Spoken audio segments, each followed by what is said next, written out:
Kadambari Jethwani Vijayawada police commissioner Rajasekhar బాబును కలిశారు.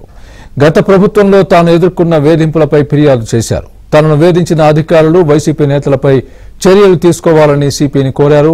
ఐపీఎస్లు పిఎస్ఆర్ ఆంజనేయులు, కాంతి రాణా, విశాల్ గునితో పాటు మరో ఇద్దరు పోలీసు అధికారులు కూడా ఇబ్బందులకు గురి చేశారని జత్వాని స్టేట్మెంట్ ఇచ్చారు.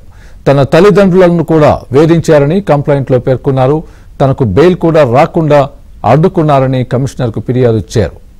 జత్వాని వ్యవహారంపై కేంద్ర ఇంటెలిజెన్స్ వర్గాలు కూడా ఆరా తీసినట్లు సమాచారం.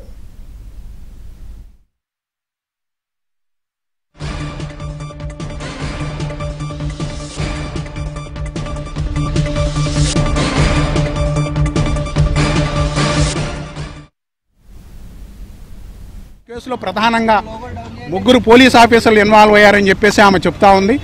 వాటిలో ప్రధానంగా అప్పుడు ఇంటెలిజెన్స్ అధికారిగా ఉన్నటువంటి ఆంజనేయులు గారు, వారితో పాటు అప్పుడు కమిషనర్ ఆఫ్ పోలీసుగా ఉన్నటువంటి రాణా గారు, వారితో పాటు విశాల్ గున్ని గారు, వీళ్ళ ముగ్గురు.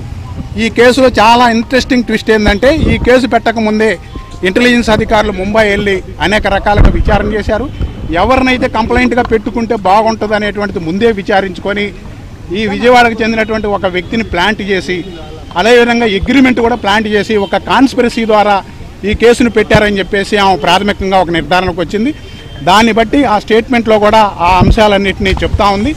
ముఖ్యంగా ముగ్గురు పోలీసు అధికారులతో పాటు ఎవరైతే ఈ ప్రధానంగా ఈ కంప్లైంట్ సూత్రధారి ఉన్నాడో ఆ కుక్కల విద్యాసాగర్ అనేటువంటి వ్యక్తి, వారితో పాటు అతని ఫ్రెండ్స్ ఒక ఇద్దరు, వాళ్ళు కూడా అతని క్లోజ్ ఫ్రెండ్స్, వాళ్ళ ముగ్గురు. అదేవిధంగా పోలీస్ అధికారులుగా ఒక ఇద్దరు అధికారుల పేరు ఆమె చెప్పలేకపోతా ఉంది. ఆ 5 రోజుల పోలీస్ కస్టడీలో ఆమెని అక్కడ ఉన్నటువంటి కేసు అన్ని విత్డ్రా చేసుకోవడం కోసం ఒక అగ్రిమెంట్ మీద సంతకం పెట్టమని చెప్పేసి ఒత్తిడి చేశారని ఆమె చెప్తా ఉంది. ఆ ఇద్దరు పోలీస్ అధికారుల పేర్లు ఆమెకి ఇక్కడ లోకల్గా తెలియదు కాబట్టి చెప్పలేకపోతా ఉంది. వాళ్ళు ఎవరనేటువంటిది దర్యాప్తులో ఆ సీసీ కెమెరాలు అది కూడా అది పోలీసు విభాగంలో అక్కడ జరిగింది కాబట్టి కార్యాలయం జరుగుతుంది, అసిస్టెంట్ చేయాలి. ఇంకొక అంశం ఏంటంటే, ఈ మొత్తం కీలక మలుపులో ఆమె ఎప్పుడో 2020లో ఒక హౌస్ కొనుక్కుంటే 2018 అగ్రిమెంట్లో ఆ హౌస్ 2020లో ఉన్నటువంటి హౌస్ని 2018లోనే ఉన్నట్టుగా క్రియేట్ చేశారు కాబట్టి మొత్తం అగ్రిమెంట్ ఫాల్స్.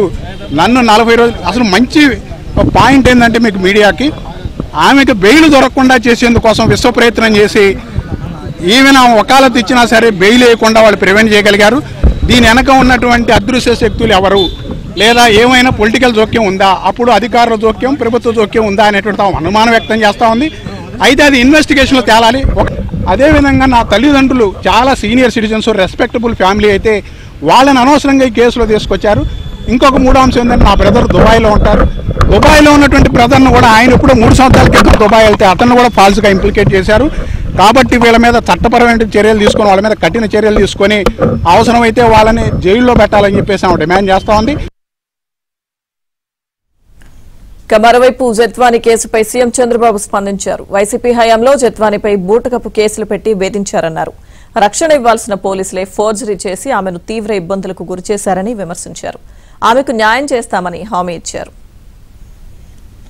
ఎవరో ఒక అమ్మాయి బాంబే కాదంబరి చూశారు కదా నిన్న, ఈరోజు వింటున్నారా మీరు? వింటున్నారా? ఆ అమ్మాయి సినిమా యాక్ట్రెస్ కూడా.